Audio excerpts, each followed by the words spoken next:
நல்லதை நினைப்போம், நல்லதை பகிர்வோம்.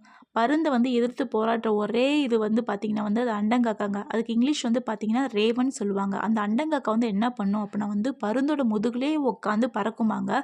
பறக்கிறது மட்டும் இல்லாம அதோட கழுத்த கடிச்சுக்கிட்டே இருக்குமாங்க. ஆனா பருந்து ஒரு நிமிஷம் கூட அந்த காக்கா கூட சண்டை போடணும், அத எதிர்த்து போராடணும் அப்படின்னு நினைக்கவே நினைக்காதாம். ஆனா அதுக்கு மாறா என்ன பண்ணும் அப்படின்னா வானத்த நோக்கி உயர உயர பறந்துக்கிட்டே தான் இருக்கும். அப்ப அந்த அண்டங்காக்காவனால ஒரு சில டைம் அந்த ஆக்ஸிஜன் பற்றாக்குறையினால தொப்புன்னு கீழ விழுந்துரும். இந்த இதுல நம்ம கத்துக்கிற விஷயம் என்ன அப்படின்னா நம்ம நோக்கம் சரியா இருந்துச்சுன்னா, யார் என்ன சொன்னாலும் அத காதுல போட்டுக்காம நம்ம நோக்கத்த நோக்கி மட்டும் நம்ம வாழ்க்கையில பயணிச்சுட்டே இருக்குங்க. நம்மள நோக்கி நெறைய நெகட்டிவ் கமெண்ட்ஸ் உன்னால முடியாது, உன்னால பண்ண முடியாது அப்படி இப்படின்னு நெறைய பேர் என்ன சொன்னாலுமே அத காதுல போட்டுக்கிடாம நம்ம நோக்கத்த நோக்கி நம்ம பண்ணிட்டே இருந்தோம் அப்படின்னா கண்டிப்பா ஒரு நாள் நம்ம வாழ்க்கையில வெற்றி அடைவோங்க.